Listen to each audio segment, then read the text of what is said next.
Well, it is lovely to see everyone. Thank you for coming today. I'm Kyle Shelton. I'm the director of the Center for Transportation Studies, and it's lovely to have you all. At CTS, we're working every day with our partners at the university and outside of the university to build transportation systems that are sustainable, serve the needs of all of our users, and support a strong economy while improving our collective quality of life. And today's event and our theme for 2023 of the future of mobility, we hope is an effort to fulfill that vision and look forward constantly and anticipating and shaping the future of mobility with our research colleagues and with all of you as partners. And I think part of the motivation for this work and for this theme is that obviously between the disruptions of the COVID-19 pandemic, the massive investments through both the IIJA and the IRA bills from the federal government, there's a lot of attention on infrastructure and what it means for it to work and not work and where we're headed with it. And whether that's disruption or new travel patterns or new programs and massive investments at the University of Minnesota and at CTS, we know it's critical to really be thinking about how researchers can help us point to the transportation future. And the university's mission of discovery and knowledge building is critical to contributing to that. And so CTS wants to use this year to identify ways with our research partners of how we can support public agencies and officials, communities, engineers and planners as we're building new systems and improving our existing ones. And I think one of the things I was reflecting on as we led into this was that there are multiple examples of CTS and the university doing this in the past. Many of you have participated in several of them, I'm sure, and thinking about it particularly at critical moments. It just happened this week. As a relatively still new Minnesotan, to read the book, The City, the River, and the Bridge, which was a work that reflected on the university's involvement after the collapse of 35W. And it was struck coming into today, the idea and the role that the university played in that, being exactly what we're talking about today and trying to do with all of our work at the university, thinking about how we pull partners together, use our expertise of our faculty and research staff, use the budding professionals of our students to help inform the work and the direction of our society. And so I'm really hoping that that's part of what our work today and going forward this year can help do and think through the systems that are making our lives work every day and moving our goods every day and helping prepare us for systems that work in massive disruptions like 35W strategy. So this is the first event of our Future Mobility Year. We're going to be building on this, both within the ideas that you're going to hear today and we'll see in the publications that are part of this series that's being launched today. We want to continue to build on this. There are going to perhaps be more additions to this series as we go through the year. We want to do webinars and other events. We want to be a convener and have critical conversations with you all as partners. And as we hear at the end of today, we're going to need your ideas and help to do that. So we want to start that conversation with you at the end of our presentations. And so do start thinking about that now. Depending on where we end, you might do some brainstorming with your table, or we may just open it up and start to hear some ideas. But we're really eager to hear from you all as partners about what we should be focusing on. And then before I hand over to our first speaker, I want to thank our whole CTS team, but especially John Skivland, Amy Freed, Pam Snowball, Christine Anderson, Angie Kornbush, and Sam Honduville, and everybody else who helped pull this together. It was a lot of work. We've been working on it for several months. And also all of the contributors, 3 of whom you'll hear from today, and several more of whom are in the room, who have helped share some of their expertise and ideas about where we're heading. So with that, I'm going to ask Dr. Carrie Henning-Smith to come join us and give her presentation. Oh, and sorry, I should have moved that one first. Here's the URL, and it's also a QR code on the half page you got in front of you, and our quick speakers. And I will just, by way of introduction, Dr. Carrie Henning-Smith is an associate professor in the Division of Health Policy and Management with the School of Public Health, and is also the deputy director of the Rural Health Program within the Clinical and Translational Science Institute, and the deputy director of the Rural Health Research Center. She's going to be talking about the connections of rural transportation and health. Carrie, thank you. Great. Thank you, Kyle. You're taller than I am, so just adjust that a little. I'm really excited to be with all of you today. I'm a big transportation fan, and I'm a transportation user, but I'm situated within the School of Public Health, where sometimes I get to think a lot about transportation, and sometimes I just get to engage in these ways that are very exciting. So as Kyle said, today I'm going to be talking about the connection between rural transportation and health, and I know that I'm preaching to the choir here, which is the very best position to be in. I'm sure I don't need to convince you of the importance of transportation. Occasionally I find myself in rooms where I need to make that plea. I know I don't have to do that today. And I'm guessing that I don't need to talk to you very much to convince you that there's a strong link between transportation and health. I'm guessing there's a lot of expertise in this room that can speak to that more eloquently than I can, but I'm at the microphone, so I'll give it a shot here. In public health, I think a lot about structural and social determinants of health, things that happen way outside of the doctor's office. And transportation is absolutely one of those. It's a really core structural and social determinant of health. It impacts our access to resources, including healthcare, food, opportunities, things like social and civic and educational engagement, employment. Transportation is also associated with safety, with injuries, sometimes with fatality, with physical activity, and with environmental quality. I think this diagram from Metro Plan Orlando sums this up pretty well, but I'm sure each of you has specific icons that you would like to see emphasized or added here. I think this alone would be a really fun and interesting discussion to have, but I'm going to move on to talking specifically about rural and rural transportation and what some of the complexities are here. There are lots of ways to define rural. We could spend a whole afternoon together debating those. We're not going to, I promise. They get sort of tedious.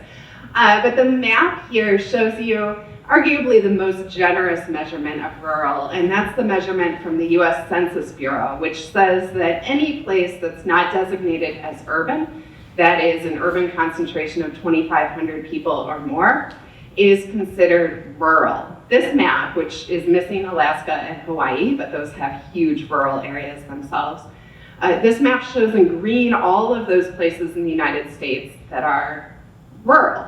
I'm showing this to you because if you're not already convinced that rural has its unique challenges and opportunities in transportation, I think this map alone should convince you.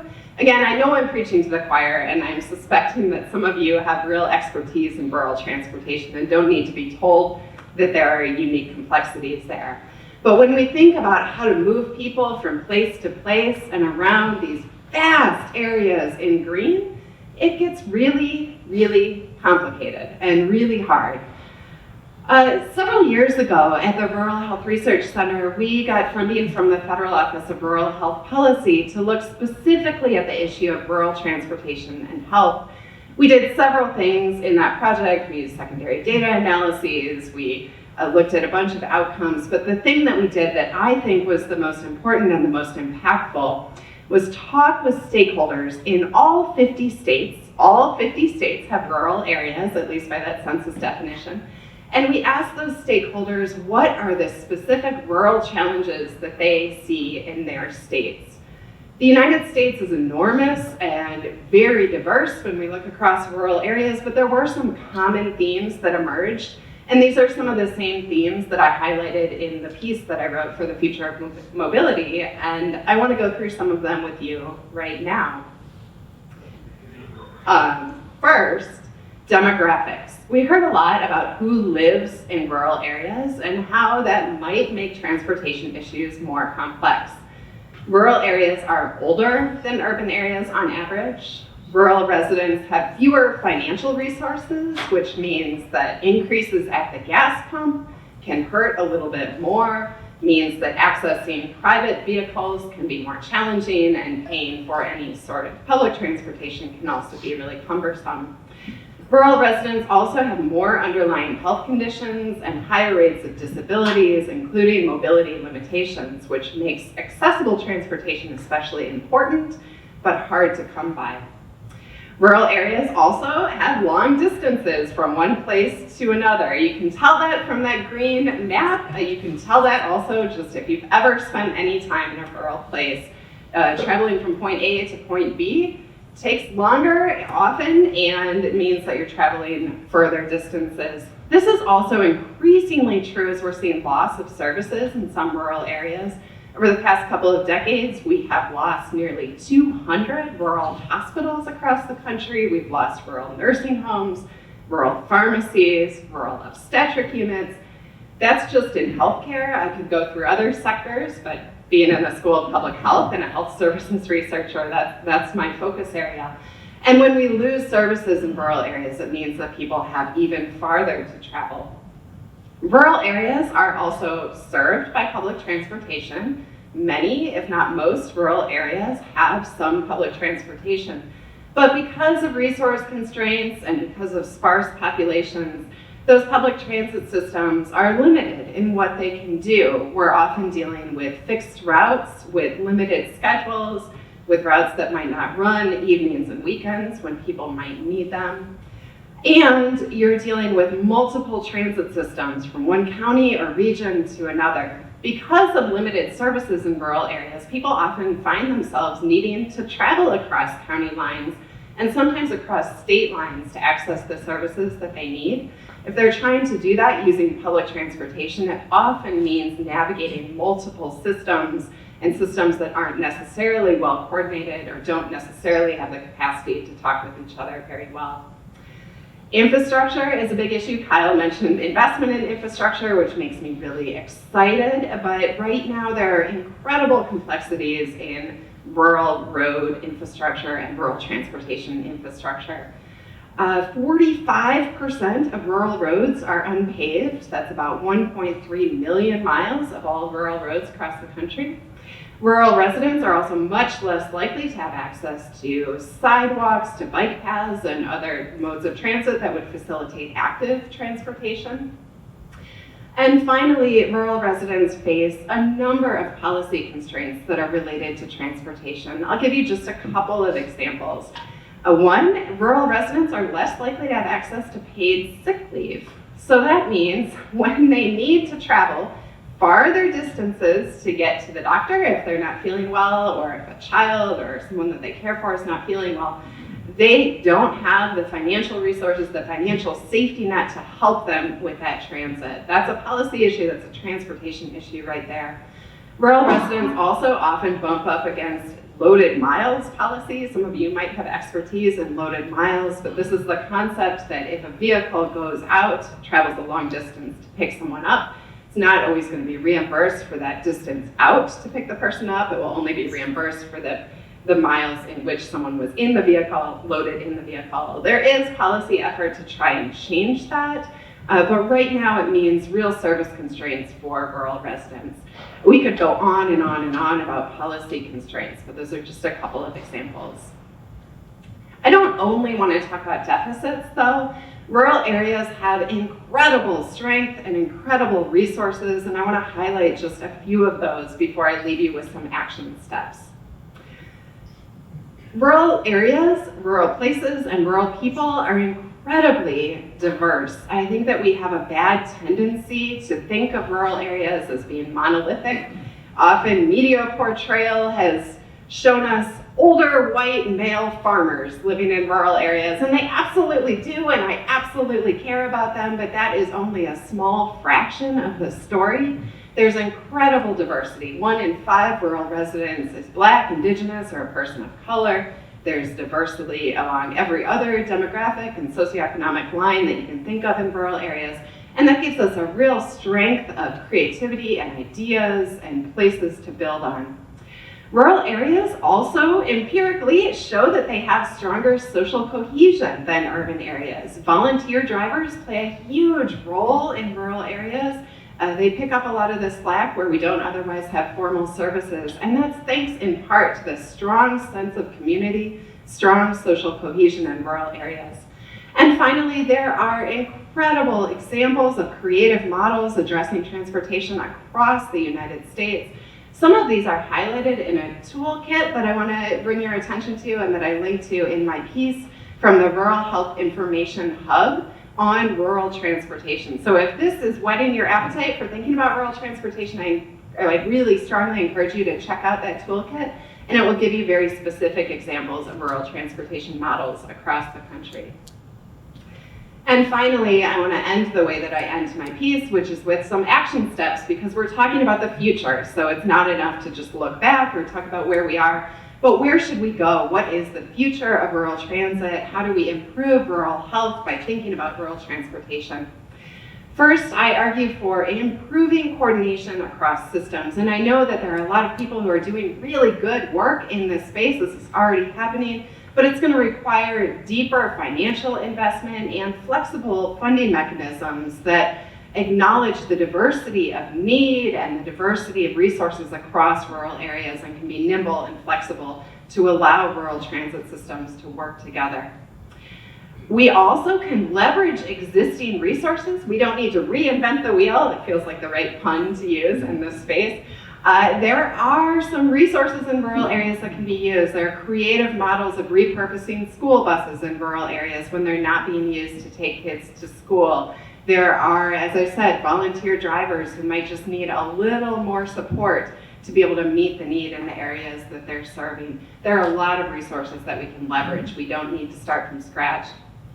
And finally, I'm excited, as I said, about the recent investment in rural infrastructure, but we need a lot more. What we've seen so far is not enough to address and fix all of the complexities and challenges that I mentioned. And this is not only sustained investment in high quality rural transportation, but also in rural broadband internet, which I think goes hand in hand with transportation. In urban areas, we don't always have to leave our houses. We don't always have to travel and engage in transportation if we don't want to, because we can access so many services and opportunities online. That's not true for many people in rural places. And so I think that that's also part of where we need to see investments. So I'm going to stop there. This is a picture of a beautiful unpaved road in rural South Dakota where I stayed last summer, and happy to share that with you. I don't know if we're doing... Yeah. First thing. Yeah.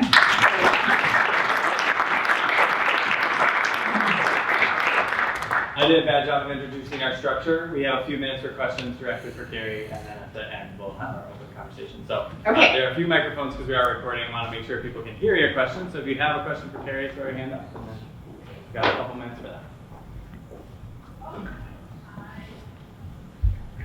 So you talk about rural, but what about where it's on the edge? I'll use the example of in the metro, Sherburne County, Washington County.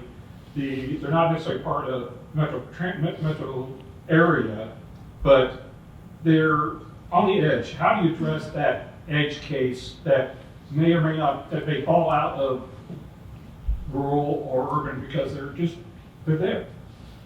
Yeah, it's a really good question. I'm probably not the right person to answer it. We really need someone from Center for Suburban Health or Ex-Urban Health to be talking about that. But I think that it speaks to some of the issues of geographic equity in general that I bring up. They aren't limited to rural areas, and certainly urban areas have unique complexities in transit too. I know that living in an urban area and engaging with urban transportation. But you're right, suburbs are not always well served by transportation, and they weren't designed, they weren't built to be well connected with one another, which is an enormous challenge. I think some of the solutions that I raised here, increased coordination, might apply there too, but I would love to, if there's anyone who focuses on that particular issue, feel free to chime in and give a better answer than that. Thank you. Yeah. Hi, Carrie. Hi. I think you've done a nice job of really opening up the subject of health and transportation and certainly in the rural area. You know, and this may be more of like a takeaway for the future is we're talking about in terms of moving people, I think, primarily. But, you know, we all just came through the pandemic, and I know there were a lot of issues in the rural areas with supplies, medical equipment, et cetera. So any thoughts or any research that you know of that has been done as far as takeaways, you know, just to be better prepared for the future in our rural areas? Yeah, it's a great question. I do think that there are some people in applied economics, I don't know if anyone here is from applied economics, but doing work in that issue specifically, supply chain disruptions and transportation. It's a big issue for rural residents, partly because they are supplying some of the things that have been disrupted. Some of my other work focuses on farmer mental health and well-being, health and well-being among the agricultural workers. And they've certainly been disrupted, not only by limits in being able to transport their goods, but in getting other supplies in that they need. And so I see the end result of that. I'm not sure that I know the best solutions for that, but it definitely deserves a lot of attention. And going back to that green map that I showed, when we think about all the ways that goods are transported across the country, most of that is happening in rural areas. So I think there are a lot of interesting dimensions and questions to be asked about what it means to have truck stops in rural areas and what it means to have highways and interstates going through. This is not exactly related to your question, but it's prompting this thought for me. There are rural places that were so disrupted by the interstate system going in and then people being able to just bypass their community altogether, really devastated a lot of rural economies. But there are rural places that are thinking really creatively about how to pull people off that interstate. So it might be someone transporting goods, more likely it's someone transporting themselves and having a little more leisure time. But rural areas that are installing giant pieces of artwork and sculpture or doing other things just to pull people off that interstate, off that highway, which is not answering your question, but is, I think, an interesting dimension of rural transportation that is worth mentioning. Yeah. Maybe one last question for Carrie, and then you can find her afterwards if we don't get to you. Hi, I work, serve the community in rural transportation area in West Central Minnesota, and I really appreciate you addressing volunteer drivers because they do fill in that gap. And in the last 2 years, I've helped run several volunteer driver recruiting campaigns.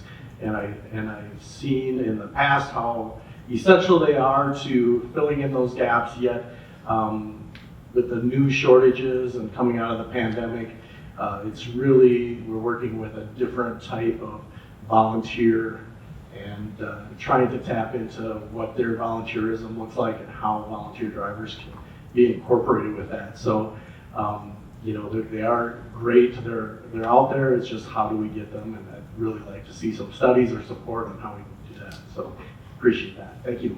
Well, thank you for the work that you do. That's so incredibly important. And what I didn't say when I just glossed over the issue of volunteer drivers is how complicated it is. And you know this so much better than I do. But so many drivers, volunteer drivers in rural areas, are older adults and might have health issues themselves. And then there are all of these issues around safety and liability and insurance and who's regulating that, who's not, that make it much more complicated than just calling your local faith-based organization and asking for a ride to the grocery store. There's a lot that goes into it that I'm sure you deal with on a day-to-day basis, but they really, really do serve an essential function in rural areas. Great. Well, I'd say if you have other questions for Carrie, please find her afterwards. Thank you.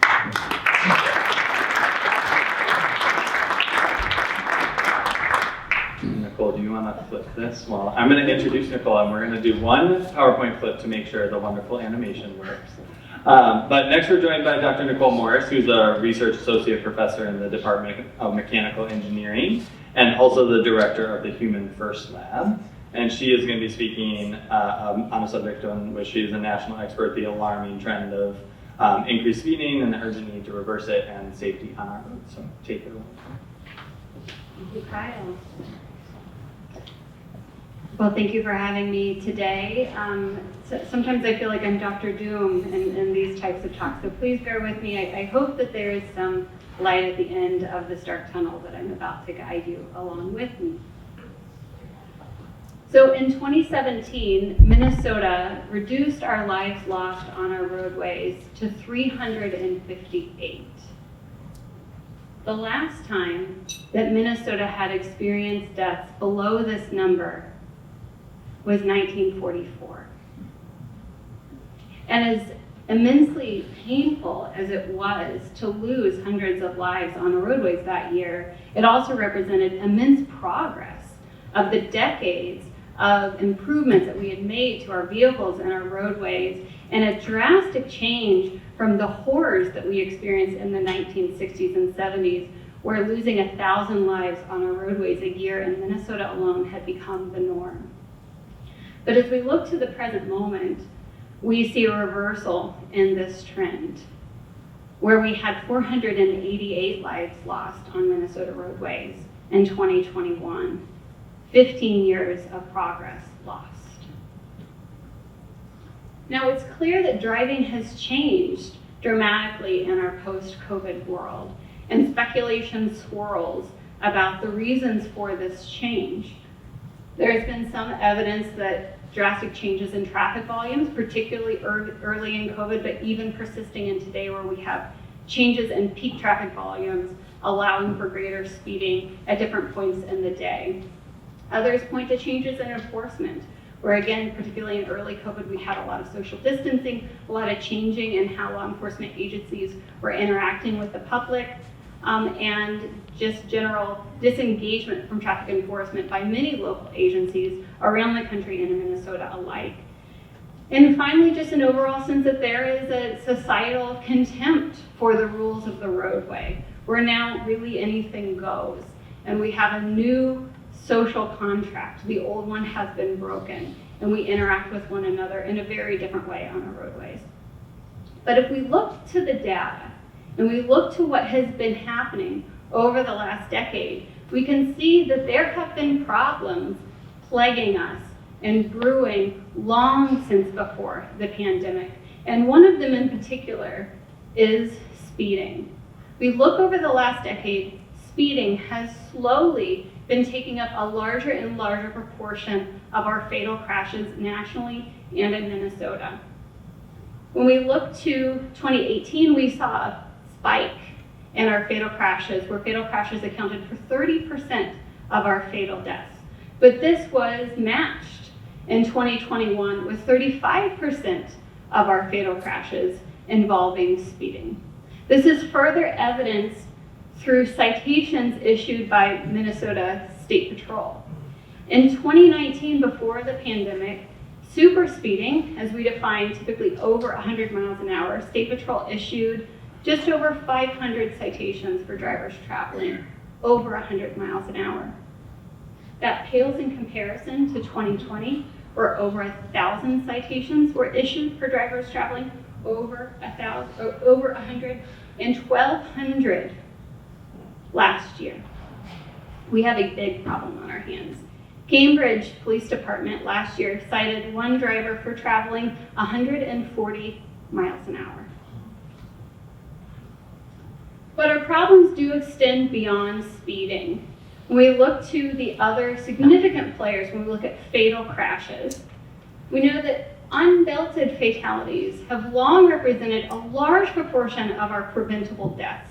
Now, certainly wearing a seatbelt doesn't change your likelihood to be involved in a crash, but changes your likelihood of surviving a crash. But there is good news when we look to our unbelted fatalities in Minnesota. We looked at 2011, it was 44% of our fatalities had occupants who were unbelted. In 2021, this dipped to 22.5%. If you're hopeful with me, we can look to that line and we could see a future where that might become zero someday. But we still have many drivers in Minnesota who are persistent in their reluctance to wear their seatbelt, and we must find ways to reach them. Drunk driving, alcohol-impaired driving, unfortunately has not been seeing a similar downward trend as we have with unbelted occupants. This has been fairly stable. Now, obviously we made drastic changes from the 1970s and 80s when we had really bumper cars on the roadways in the evening with tons of drunk driving happening. And this has really changed. But in the last decade, this has been fairly flat, where we have about 25% year after year after year of alcohol-involved fatal crashes in Minnesota. But there's trouble on the horizon as well when we look at our impaired driving. Now we know that THC impaired driving at low levels has not much effect on driving safety. So individuals consuming low to moderate levels of THC are not really very impaired when it comes to driving performance.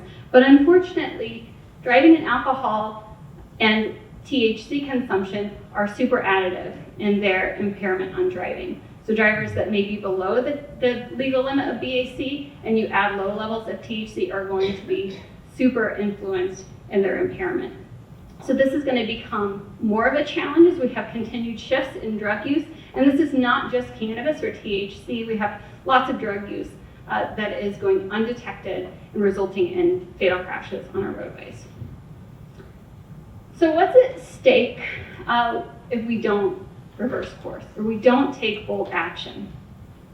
When we look at this trend of where we are headed with fatal crashes, we are set to lose over 4,000 individuals on Minnesota roadways in the next 10 years. And using the CDC and Department of Public Safety estimates of economic losses, that's $6.8 billion for 4,000 fatal crashes. That doesn't account for the injury crashes and the property damage crashes that we would experience in those 10 years. But most importantly, the emotional damage, the emotional toll is immeasurable.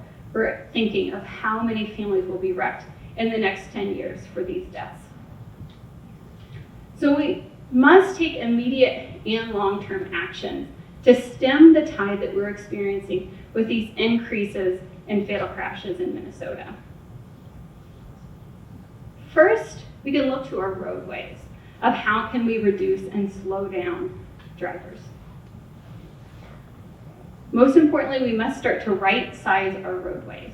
Having wide roadways just invite drivers to treat it like it's a highway, even when it's in a city. And our rural and suburban areas are experiencing this just like our urban areas, where the roads are far too large and far too encouraging for people to go fast. So we must reduce lane widths. We must reduce the number of lanes to encourage safe speed. Additionally, the Minnesota legislature must provide the jurisdictional authority for communities to enact automated speed enforcement. We have Frank Dalma in the room, and he would love to talk to you more about this, but it is not unconstitutional to have automated speed enforcement in Minnesota, but we do need legislative authority to allow our communities to enact it. Minnesota's speeding problems are far too widespread to allow on in-person enforcement. We cannot do this with in-person enforcement. Law enforcement officers cannot be everywhere at once, and drivers know this and they respond in kind. There are ways to enact automated speed enforcement, in which ways that most Minnesotans accept and want and would support, and there are ways to do that. And most importantly, if we were to enact automated speed enforcement, it would reduce burdens on law enforcement agencies to conduct other types of enforcement that do require in-person enforcement, like targeted DWI enforcement that you could not do through campus.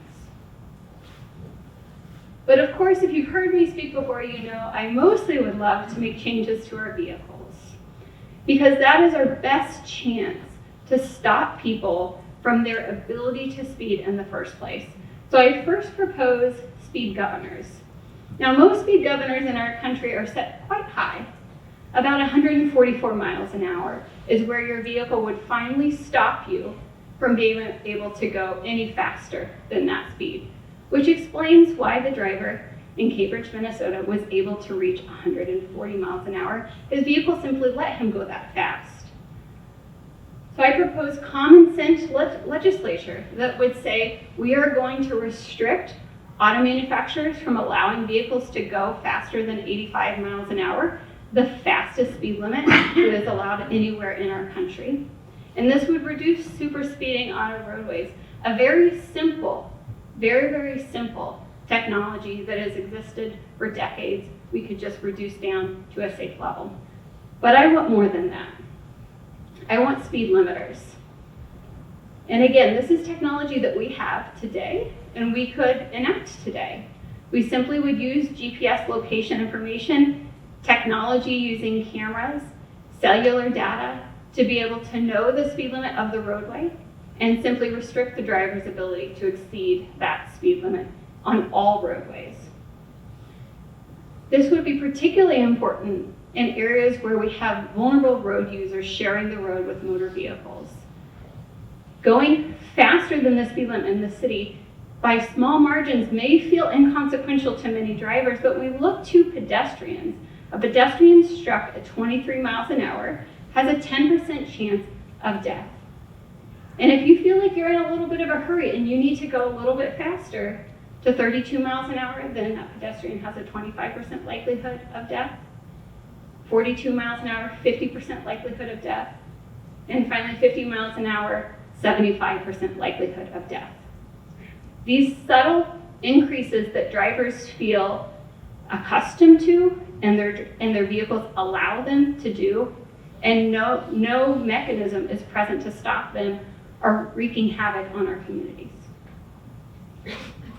So in summation, my vision for the future, Minnesotans cannot wait until we slowly nudge drivers to do the right thing. There's no more asking and there's no more hinting that they should be safe. We must finally force them to be safe through our systems. So first, Minnesota State Legislature should enable communities to use automated speed enforcement. Next, we need to work with our local agencies, city, county, state, federal agencies to be right-sizing our roadways and doing road diets and other types of traffic calming measures to slow drivers down. We need to be working with and pressuring and enacting laws to force auto manufacturers to use speed limiters or speed governors on all vehicles, and also continue to advance cellular technology that can support these types of technologies so that we can know, are you in a school zone? Are you entering a work zone? And again, forcing the vehicle down to a safe speed, that we don't have to rely on decision making. We don't have to rely on drivers to do the right thing or the happen chance that a law enforcement officer is present to stop them. The vehicle can stop that behavior before it ever begins. Thank you. A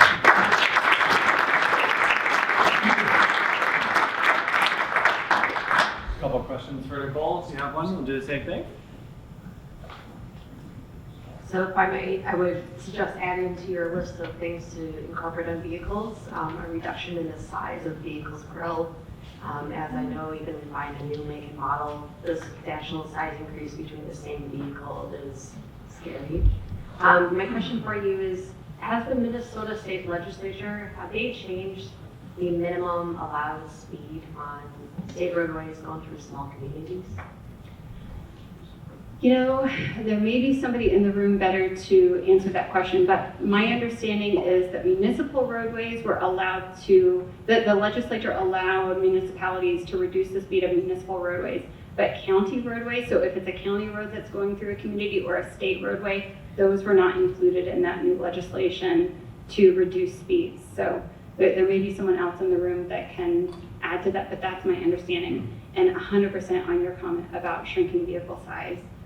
It is in my article, but I didn't include it today. So, but you're 100% correct. I'll just mention one thing. Hold on, just so we can get it in the video. You know, it's one of these things like the State Farm commercial. It's too much personal information, but in my life, I've had 3 speeding tickets. None of them in Minnesota, none of them in the United States. All of them were 2 in Germany, 1 in Belgium, 2 cameras. And you might say, probably 8 cameras. No, they really are effective. And in the case, my situation, I was going into small towns, up over a hill, happened all 3 times this way. The camera nailed me, but I was speeding, you know, coming into that new zone. But I would see where they could be extremely effective, particularly in the cases that you're describing in our state here. And we see, you know, I see them all the time in the interstates, where, you know, police enforcement alone is not the only answer, like you said. Police officers need to be able to spend their time on other things than chasing down these speeders. And today the speeders know they've got the upper hand. So thank you. Yeah, absolutely. Thank you. Yeah, and again, Frank Downa is in the room and an expert on all these issues to automated speed enforcement and public acceptance of different ways that we could deploy it. I'm sure he'd love to talk with you about that. But thank you. Any last question, or likewise fine people after if you have other questions? Thank you.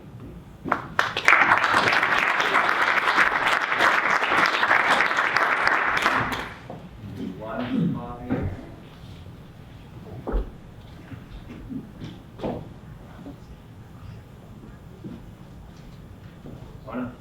The animation. I think it's in here, wait, I'm gonna do it this way. So then that way the person. I knew. There we go. All right, thank you, Nichole, that was great. Next up is Professor Tom Fisher, and Tom is the Dayton Hudson Endowed Chair and Professor of Urban Design and Architecture in the College of Design, and also the Director of the Minnesota Design Center. And he's going to be sharing some thoughts on the potential impacts of automated vehicles in the built environment beyond today. So come on up, Tom. Thank you. I didn't quite think that my talk would be a kind of an answer to Nichole's talk, but I think it will be, as you'll see. The work that I've been doing for much of my career has been looking at the impact of changing technology on transportation. The first research job I did after graduate school was with the Department of Interior, where I worked with an historic American engineering record and looked at the early auto industry. And one of the issues that struck me about all of that work is how quickly technology change can happen in our transportation system. And I want to make the argument that we are at the brink of another enormous change that is going to happen far more rapidly than we may think. The last time we took an animal out of our transportation system was in the early 20th century. This image on the left of New York in 1900, where there's one car on the left, and in 1913, the same place in New York City, there's one horse-drawn vehicle on that same street. 13 years in an economy that moved much more slowly than ours did, right? And I want to make the case that we're about to take another animal out of our transportation system, and this is a response to Nichole's work. That animal is us. We are simply too dangerous to be driving. And technology is rapidly going to be replacing us. This will be a very good thing for human health, for the environment, and we need to get ready for it, because I suspect it will happen at least as fast as this transformation, and probably faster. And the reasons why this happens so quickly is for basically three reasons. We make these shifts because in the case of the shift from horses to cars were cheaper, safer, and cleaner than horses. As you can see on the left diagram, the cost of the Model T went down in fact by almost 2/3 between 1908 and 1916. And we forget how expensive it was to actually stable horses. And what happened by the 1920s is that there were so few horses on the street that we began to ban horses from our city and suburban streets. I will make the case that in 20 years we will be banning driving cars on our city and suburban streets for the very same reason. We will continue to have car races the way we have horse races. We will continue to have drivered cars out in the country the way people have horses out in the country. It will be an expensive hobby. As you can see, horses were also less safe. Cars were much safer than horses. We forget the number of accidents that happen because of horses in cities, and the amount of pollution that horses brought. And so one of the transitions we're in is we are about to go through the very same process. I also want to make the case that infrastructure takes longer, obviously, to make this shift than the technology. So just as we took many decades to bring our roads up to the standards required by driven vehicles, 100 years ago, we will need to go through that same process today. And I want to end my case that we have an enormous opportunity with the IIJA funds if we spend that money correctly. If we spend that money on the future infrastructure we need, rather than building a lot of out-of-date infrastructure that will be obsolete and rendered obsolete by the new technology. And I'll talk about what the new kind of road will be for this new technology, and it's going to be a very different kind of road than the roads that we have, just as our roads shifted dramatically when we went from horses to cars. So shared electric autonomous vehicles are cheaper, safer, and cleaner than what we are doing today. A recent study, 2017, shows that this transition can save the average household a minimum of $5,600 a year. Depending on the company and the business model, some of the car companies are thinking of a subscriber-based model. Waymo is thinking of an advertiser-based model along the lines of Google, which is that if we're willing to sit in a vehicle and look at advertising, the ride is free. So one reason this transition happens so quickly is that we have a choice: buy a $35,000 vehicle or have the same service for free. I mean, the economics are irrefutable, right? The other thing that happens is we forget about the impact of insurance. That as we start to shrink the base of a high-risk pool, the rates go up, which of course forces more people to make the transition. So these changes happen rapidly. They're not slow, they're not decades, they're literally in the matter of years. And we will see the same thing happen as new technology is available that's much safer. People start to switch. The people who continue to drive will find that their insurance rates will go up rapidly, as happened with those who owned horses in the World War I to 1920s era. We'll see as well that they are at orders of magnitude safer. There have obviously been some high-profile accidents related to autonomous vehicles. We forget the thousands of people who are being injured and dying on our roads every day by drivers. And of course, all of this technology is envisioned as being electric-powered. The reason is that part of the mobility services model that the car companies are thinking about is that they will make vehicles and continue to own them and will provide us services. I was at a conference where there was somebody from Ford at the table, so I asked him, why are you doing this? And he said, well, let me put it this way. Let's say we make, he threw out a number. He said, make $1 billion trying to sell you Ford vehicles every few years. We think we can make $7 to $8 billion selling you services every day. And so it's incredibly profitable for them to continue to make and own the vehicles, and they become service providers as much as they are goods producers. And mobility as a service company is really, again, along the lines of this diagram. It's about a better utilization of the assets. It's about essentially a new business model as much as it is technology. Just a little bit about the roads themselves. Some of the early research shows that this technology is so precise that it tends to rut the continuously paved, particularly bituminous surface roads that we have now. So we needed to have continuous pavement because drivers wander. We all wander across the road surface. These vehicles do not wander. They take the same route. And in fact, as cars did with roads designed for horses, these vehicles tend to rut roads designed for drivers, which is why we need a different kind of road and why it will take some time to make that shift. But what are those roads? I will argue this is work that we've done as part of our team, some of whom are in the audience. Frank and Zeely are here for the National Science Foundation, where we began to look at what the autonomous vehicle ready road looks like.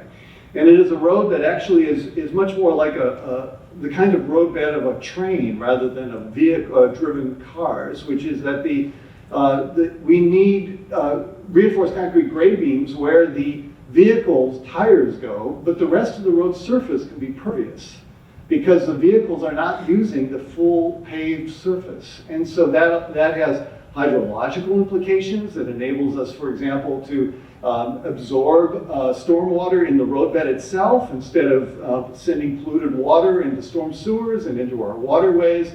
It enables us to have greener streets where you in fact could plant the pervious roadbed and have a green surface. It has implications for noise pollution as well as air pollution.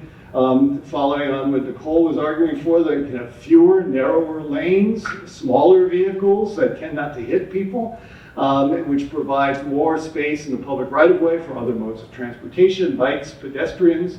And we've calculated the transition. There will be, as there was when we went from horses to cars, a transition One of the things we found in that research, as well as the work I did earlier in my career, is that these two technologies tend not to coexist very long. We had a period of time before World War I where we had a lot of horses and a lot of cars together on the roads, and that doesn't work very well. There were a lot of dead horses and a lot of cars that were kicked by horses, and so rather quickly the public sector moves from one to the next. So I would predict that the same thing will happen. We will have a period of time, we'll have drivers and driverless cars together. The two won't coexist very well. And as I said, I have a feeling that eventually it will be too expensive for us to drive vehicles. There are also other land use impacts. About 30% of our land is now used for the storing of vehicles.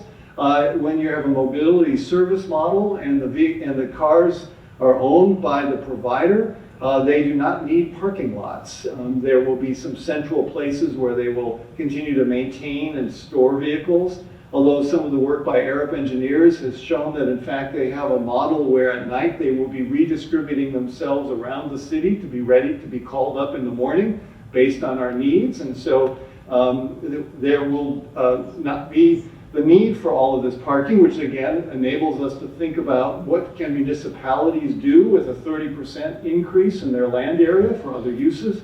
So while there will be some reductions of some municipal income, for example, parking tickets, speeding tickets. On the other hand, there's going to be a lot of opportunity for communities to reimagine that amount of their land. We're also beginning to think about a movement away from a parking lot model to a pickup and delivery model. Curb space becomes the new issue that you want to maximize. So you begin to think of different kinds of geometries that enable us to maximize the curb space to be dropped off and picked up.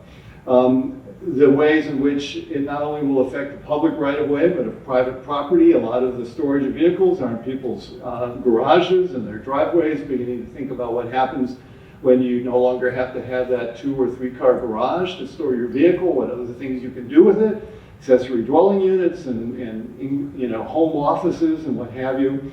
And it will take time. We've done studies about how we can, in fact, repurpose the roadbeds that we have so they don't end up in the landfill, but they become part of the new road so that we are not moving a lot of materials and wasting a lot of space on land use. And we, again, I won't go into all the details of the work we've done, but we've been calculating costs and also the wider environmental and human health benefits.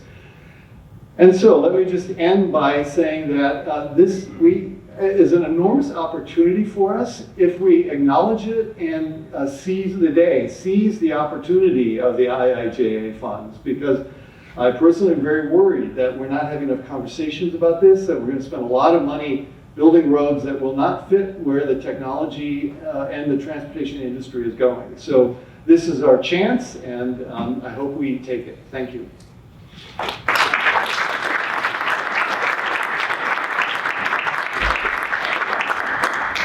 Any questions for Tom?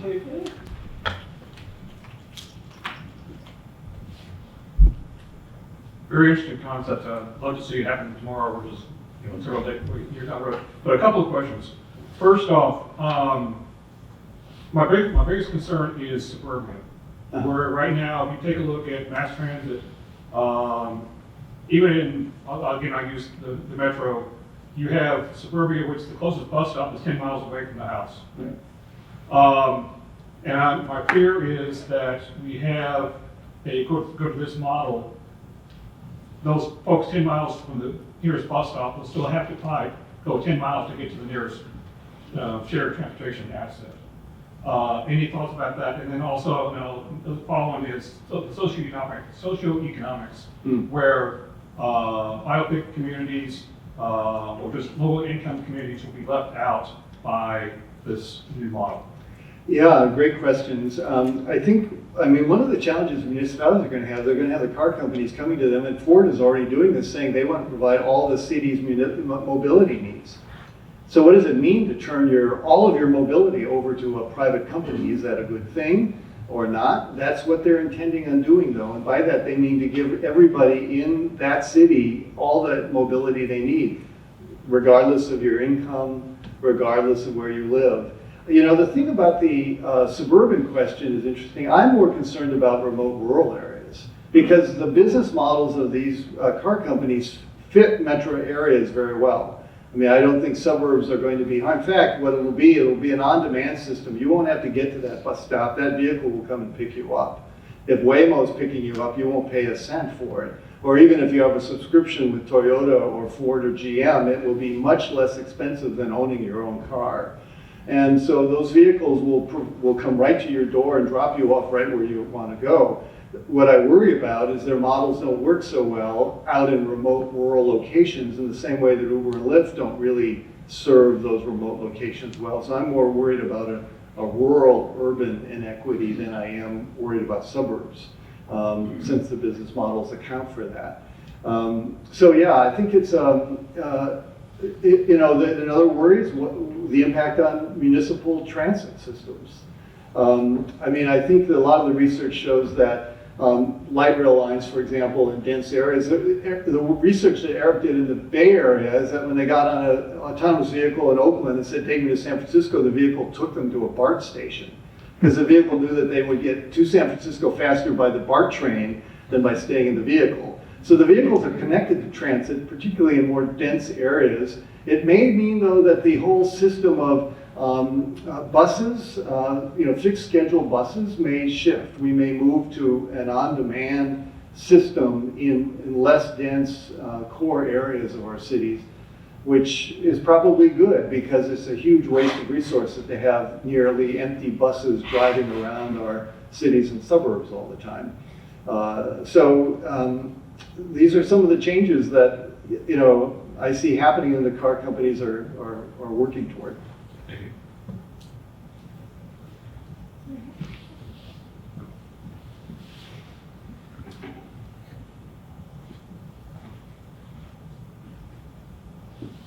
Thanks very much for your presentation. One question I had is you tend to show much fewer lanes, and I was curious if you think trips would actually go down with this type of model, or you wouldn't need as much volume for this type of system. Yeah, I mean, the research shows that it has a higher throughput, so that this, it would take 2 or 3 lanes in one direction by drivers can be handled by typically 1 lane. These vehicles can caravan, they can move together more closely to each other than drivers do. This is an argument I've been having with a colleague of mine, Peter Calthorpe, who's quite negative about autonomous vehicles, although I tell Peter, it's coming. You might not like it, but it's coming. It's interesting, in 1905 I read so many articles about people saying, people love their horses, we've always had horses, I'm never giving up my horse, and of course by 1915 they didn't have any horses, So, I mean, we're in that period. People say, I love to drive, nobody's going to take my car away from me, and I'll say, great, if you can continue to afford it, as it gets progressively more expensive, fine. But I think that what we'll find is that in terms of the volume, vehicle miles traveled, that we will see an increase initially, and then we expect to see quite a dramatic drop in that. Because, for example, one of the ways to think about this shift is that the car industry is not only getting the technology from the aerospace industry with radar and LiDAR, but it's developing a business model that's more like aerospace. It's more like Delta and United and American. And they make their money by keeping those planes in the air. And so one of the things that the car companies are talking about is they would move people during the day and packages at night. To be much more efficient, because once they're owning the vehicles, they want to keep them in operation. They don't want them to be parked unless they need maintenance. And so we're going to see, when you think of that, then you see a dramatic drop in the number of vehicles as we use the system more efficiently. Another thing they do is that because they're geolocationally smart, unlike us, we all drive to the highway and then we sit in congestion, they know that the side roads are clear. Right, so the research shows that they utilize the road network much more efficiently than we drivers do. So that's another impact on sort of congestion.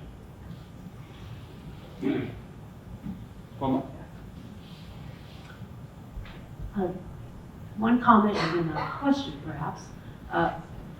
8 years ago, I sat in a room somewhere on this campus listening to somebody say autonomous vehicles are just around the corner. So this is a big corner, I guess.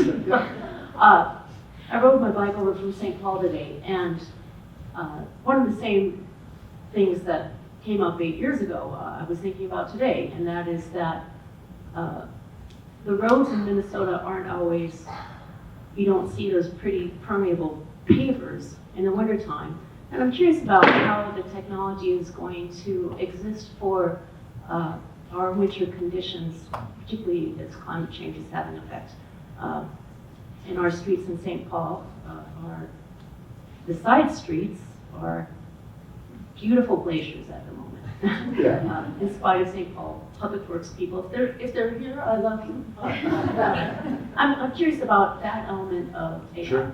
Yeah, well, it's a great research opportunity for all of us because a lot of this research has been done in California with tech companies, and thinking about the impact in a cold climate like ours is a real research opportunity that we should be seizing. You know, in terms of the 8 years being around the corner, I mean, we have a lot of autonomous technology in our cars right now, right? We're at there's a 5-phase transition from drivers to total autonomous vehicles. We're in phase 3. There's a lot of it already available, and we will be starting to see with you know, interstate trucking, for example, as well as combines on rural farms. We're going to see the first autonomous vehicles available and operating very soon. So it is true, it's been a long turn, but we're actually relatively far into that turn already. And so, and again, you know, the pandemic had an effect, and there are other issues too, obviously. So yeah, I don't know exactly when it's going to happen, you know, when we'll be at phase 4, where the vehicle is basically driving, but there'll still be a steering wheel, and phase 5, when there's no steering wheel. The vehicle is totally driving itself. I don't know when that'll happen, but it's going to happen. Okay. Seeley, did you want to say something? Yeah, I just want to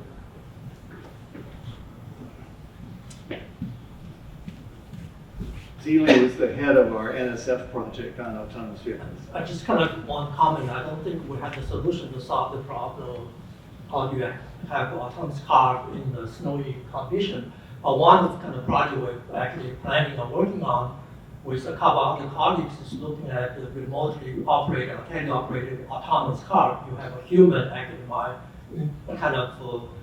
kind of remotely control the car in this condition when you don't see the lanes. But I think first of all we need to remotely control the slope plower first.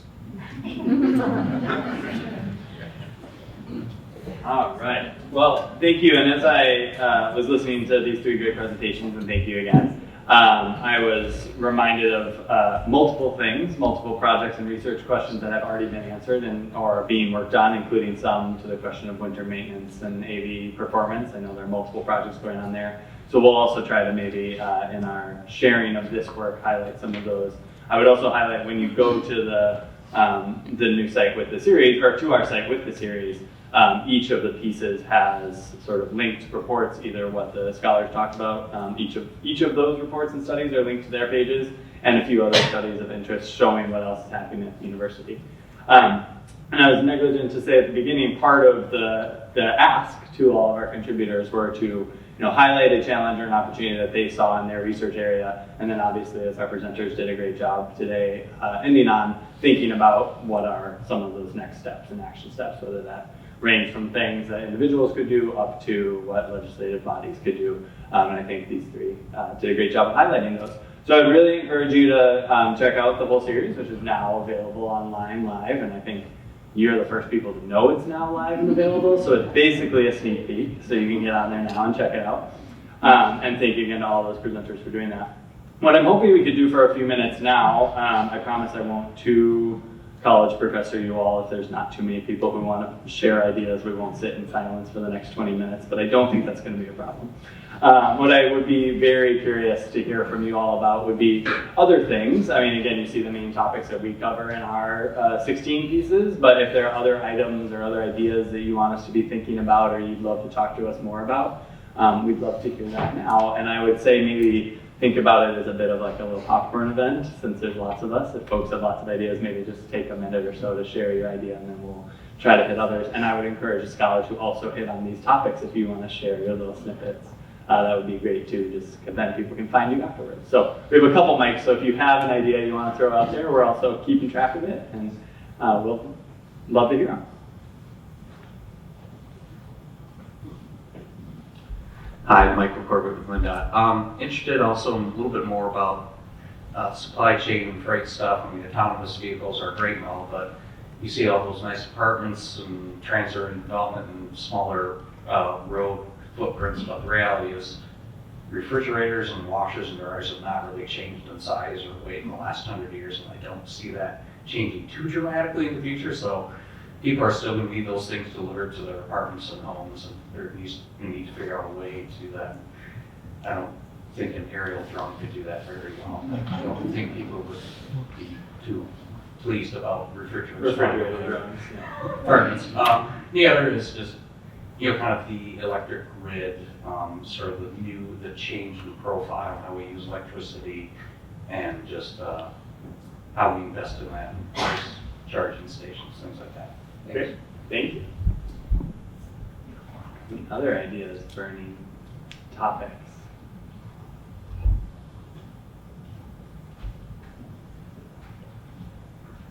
So this kind of relates to the connection of AV, but I guess I would like to see more from, especially after we saw the shock in the system associated with Southwest Airlines, and then just with the national issues that we have with kind of the background infrastructure, so the system software and so forth. High-speed rail, and looking at that from connectivity, I think the first presenter had a really great map, but you could imagine what it would be like, and then having our little AVs in the rural areas, and then some other connectivity beyond. That would be a really slick system. Thanks so much. John's doing a good job of reminding me of some of the details and other pieces. There is some electrical grid work in Professor Will Northrup's piece in the series, so it might be a lead in there.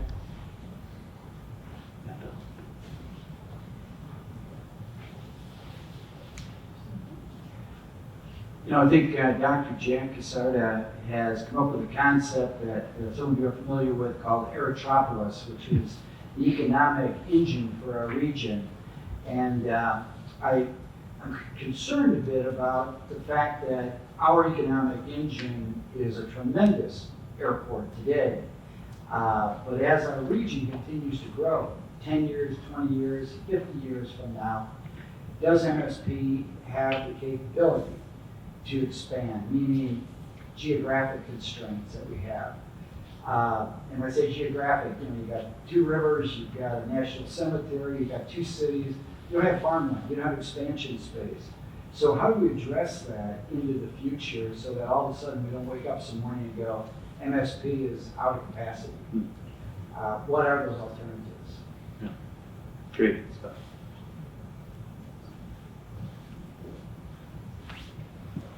Any other burning ideas? Yeah, go ahead. Related to the electric vehicles.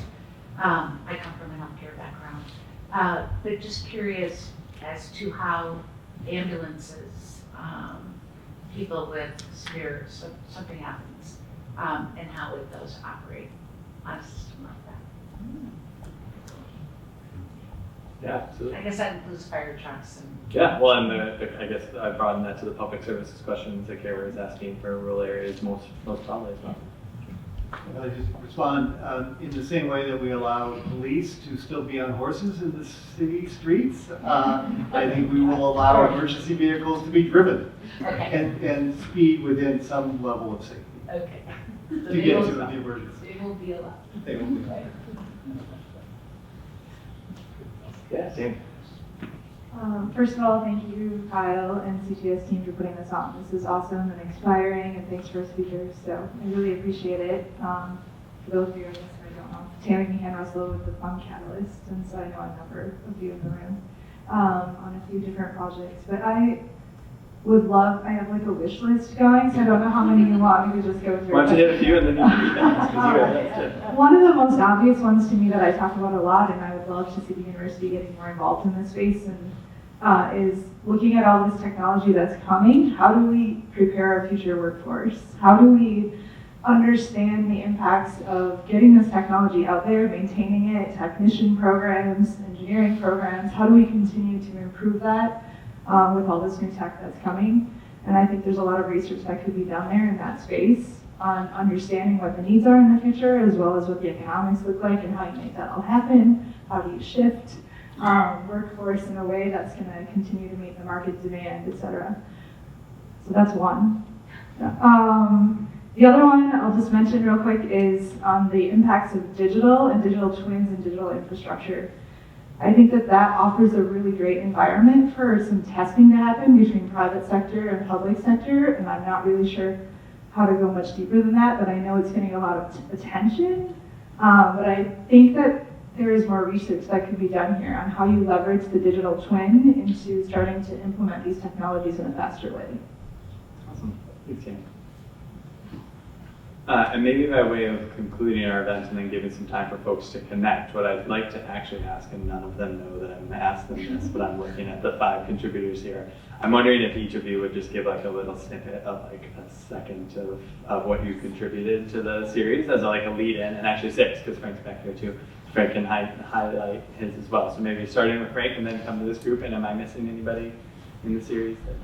No, I think so. Okay. Thanks, Kyle. Frank Allen, I'm in the School of Public Affairs. My name's come up twice already. Just to hit the trifecta, for volunteer drivers, if you don't know the work that Minnesota Council on Transportation Access has been doing to try to promote that, I recommend looking into that as well. But I did research my piece up on none of those 3.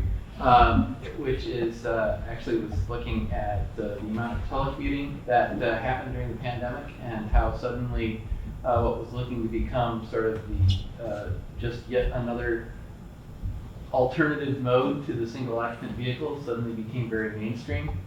And in looking at the numbers, what we've perceived is that we also are replicating a lot of what we might call policy failures of single occupancy vehicles.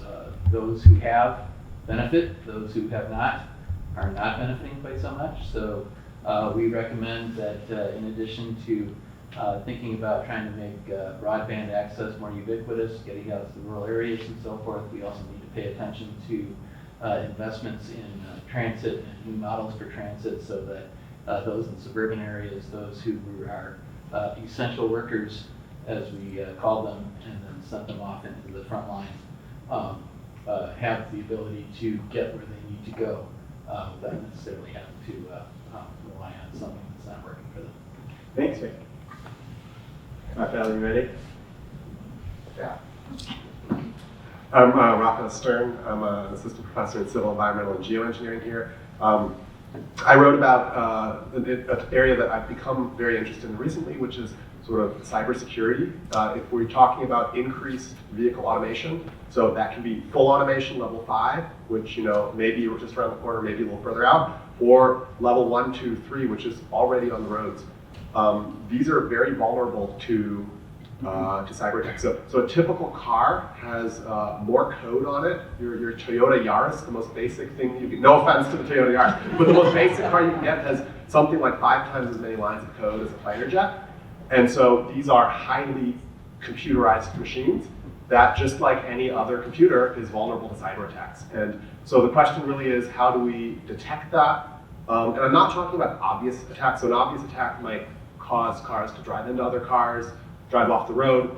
If at noon all vehicles from a certain make and model drive off the road, that's obvious. But I think there's a lot of potential for these vehicles to introduce all sorts of sort of dangerous driving conditions or unstable driving conditions where you see increased traffic jams, which increases fuel consumption and emissions, without really knowing what's going on, without really realizing sort of stealthy attacks that if you have some sort of malicious code on one of these cars, they could really cause widespread damage to not just the people driving them, but to everyone in the flow without realizing who that is. And so I think the real call, or the real charge here is to figure out ways to harden these vehicles to make sure that if there is an attack, so first of all, that attacks don't happen, and if attacks do happen, how do we detect that? How do we look at traffic and say, hey, something's weird, something's fishy here, and what do we do about that? Thanks. Lauren? Hi, I'm Lauren Linderman. I'm an associate professor in civil, environmental, and geoengineering, and I focused on the use of sensing in our infrastructure. So we have both embedded and then all of these visual tools, and now kind of external sensors from automated vehicles. How do we leverage all of that to get insight into the management of our infrastructure, both from understanding new demands on our system and then also optimizing how we retrofit and repair these systems. So having data is one thing. How do we synthesize that into a usable system? So that's the focus of my mobility piece. Thanks, Lauren. You guys sat in really nice order here without even knowing it. Hi everyone, my name is Ali Reza Kaini and I'm an associate professor in the Department of Civil, Environmental and Geoengineering. My research is on transit and multimodal transportation systems, and my write-up in this series is about the challenges that transit agencies have been facing in the last few years. So the issue of declining ridership existed even before the pandemic, but the pandemic has made it even worse. And there's also issues regarding the workforce.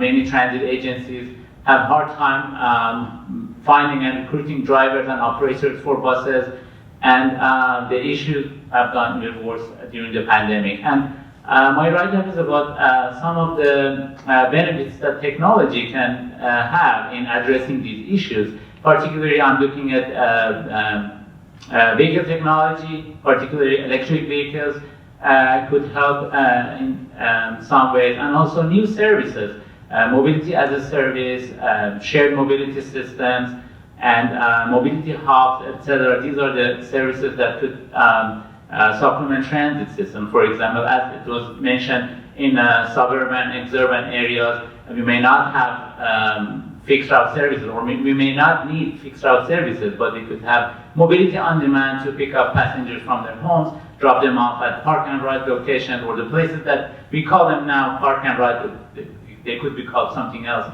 in the future, and then trains, express buses take them to to work location, etc.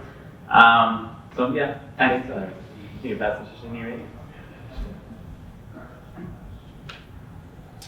My name is Xinyi Tian. I'm the director of the Tourism Center at the university. So my piece is mostly about access to rural destinations, particularly for outdoor recreation, and then also management of visitor flows, especially given the seasonality and the big ebbs and flows, particularly in rural getaway communities. And also the presenters and some of you in the audience already talked about it. That is handling electric vehicles and CAVs in rural destinations. As folks, more and more likely to own these vehicles and use these vehicles to get to their outdoor recreation destinations, many of which are in rural communities, are they ready to handle these vehicles? And the issue of rural grid, which is already very real for many resort owners and operators in greater Minnesota. They've been speaking with their providers, electricity providers, and they've been told, your grid, the grid that serves your area is close to or already at capacity. And so even if you have the resources to install charging stations, we may or may not be able to serve you. So that is already very real. And also to close out, also put outdoor recreation into a much bigger context of general livability and quality of life. And in fact, I believe, at least in my draft, I cited Carrie's policy brief. So we are keenly aware that in terms of quality of life, all these issues are interconnected. So, thank you. Camilla, take us home. Well, I'm Camila Fonseca. I'm the Director of Fiscal Research at the Institute for Urban and Regional Infrastructure and Finance at the HumanFIRST School. And my thesis is on funding of the future mobility. So most of what we have talked today requires funding to work, with the infrastructure that we have. So my piece talks kind of the current issues that we're facing. The motor fuel tax is not enough to collect the revenues that we need for the funding infrastructure. And then we see kind of improvement in vehicle fuel efficiency and option the adoption of electric vehicles. So these will need to kind of be addressed in the future to kind of make sure that we collect enough funding for our system. And we also highlight kind of the importance of asset management. So probably at the state level, that is something that is kind of well done. But at the local level, that varies a lot, and that has to be kind of worked out a little bit more for localities. Thanks, Camilla. Thanks all. So once again, the website is cts.umn.edu/future mobility, and the QR code on that nicely designed half page will also get you there as well. Please explore all of them. It's, I believe I have the numbers right, 13 U of N experts and faculty members, and 3 outside contributors from across the country that we're really excited to include as well, covering a lot of great topics, pieces we talked about today. I want to be able to continue to incorporate those potentially into the series with new additions and other events in other ways. So I'm going to ask you to keep paying attention, and we'll keep it in front of you all as well. And I hope it really just, again, as I said at the beginning, sets the stage for what we all within the university, and I think many of you already as close partners know the really essential role that our research universities play in both preparing our future workforce and helping us think through these critical research questions and think about where we're going to go next year and the year after and the many years to come. So thanks for coming today.